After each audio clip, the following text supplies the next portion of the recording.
All right, we have opened up our Keurig Elite.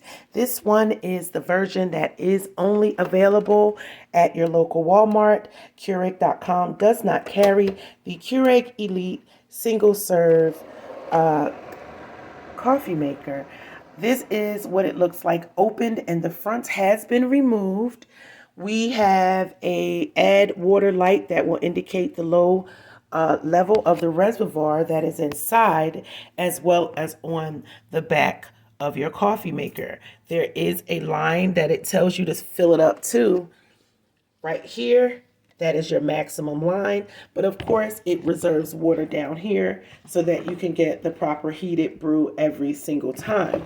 This Keurig is one of the most elite coffee makers that is on the market right now. They do have different versions, but this company, this brand is delightful if you are a coffee or tea lover, such as myself. This is a quick, positively delicious brewing system, and I absolutely was in love.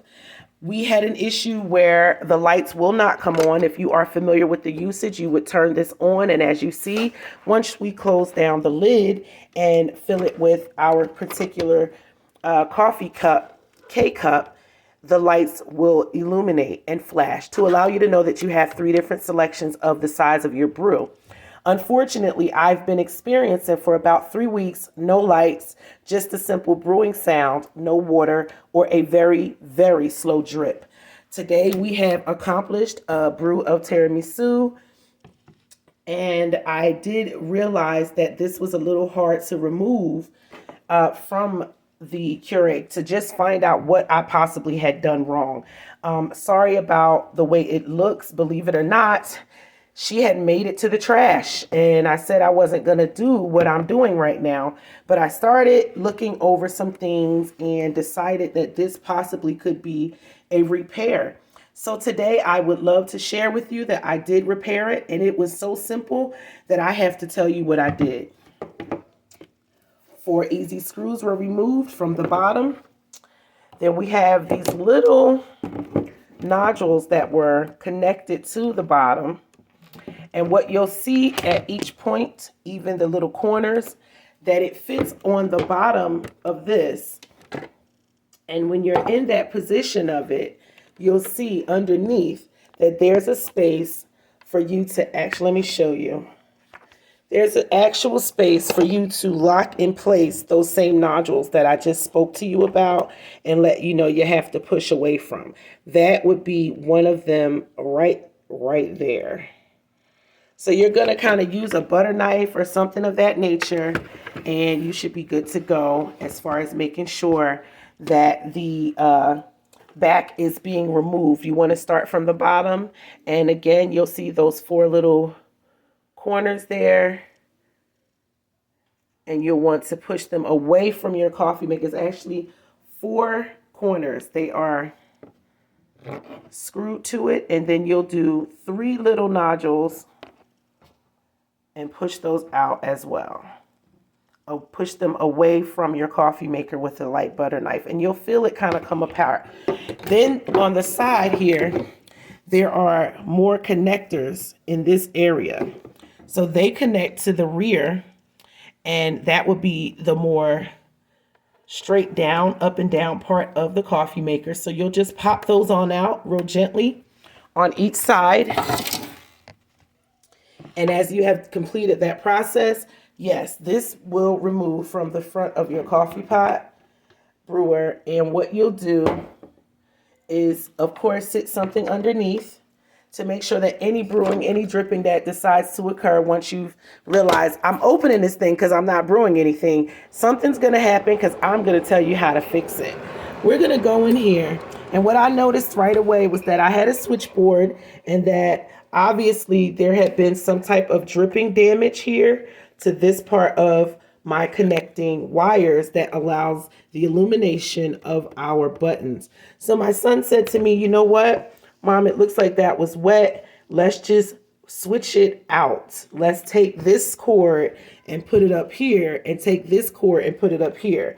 Great suggestion, not the smartest move. So we didn't do that because I did notice that there was an indicator here a slight marking. I'm a sewer. I kind of think this was them telling us that this is the top of this particular wired connection to complete this installation part installation for it. So I just decided to put it back the way it was. But before we did, we politely removed it because those pieces are easily pulled right on out of there, just like a regular plug outlet. They have very fine little skinny needles, and you'll plug them in and they will complete everything that you have inside that needs to help you get your lights going.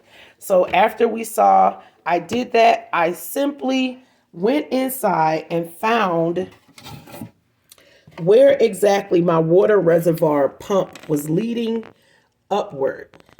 And I found that on this side, which would be the button side, that there was a reservoir cord right here. One of these tubes leads up into this part of the brewing system. I don't know if it had air in it. I don't know if it had some inappropriate piece moved and lodging something. But I will tell you, as a mother of four, this reminded me of a bulb and tube lead for a drain when you have surgery, if you're familiar. And there's a process that we do when you want to clear that tubing and get the proper cc count at the bottom for the bulbs. So there is a air removal kind of maneuver that you'll do where you pinch this and you'll kind of pull down where you can to kind of move air. You want to pinch and pull down and then let go. Use your finger to kind of pinch that water out, pinch that air down and make water flow. This is all I did, okay, on that side. I took two hands and did it, but that was the process when I did it with one. I looked over here, I checked this part of the reservoir, and I did the identical same thing. So what I did was grab it here and then went in with a really good pull to make sure that I'm pulling all the way down to pull out any air that might be not letting the full brew system do its thing once the water leaves the reservoir, because we continued to hear a brewing sound. So I literally watched this thing do its thing, and I knew that something was stopping it in this area. Once I removed that little bit of air, I also decided to make sure that this was clean, and this is also removable. There are some nodules right here that you'll just remove. This does not suggest that you put your finger inside of it because there are needles.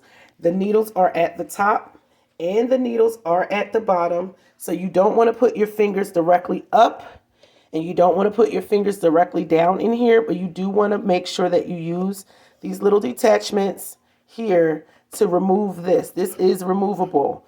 You know, you want to be gentle, but it does come out. Once you do that, you can kind of dig in there and make sure that everything with some hot water is rinsed out and unclogged, and you can literally see through your needle once you have this taken apart and removed. You can put it back together. It clicks back in place. You can be a little rough with it. Promise it will come out and it does go back in properly. Just make sure you have your nodules lined up properly where it is originally sitting inside of it, and it will pop back in place.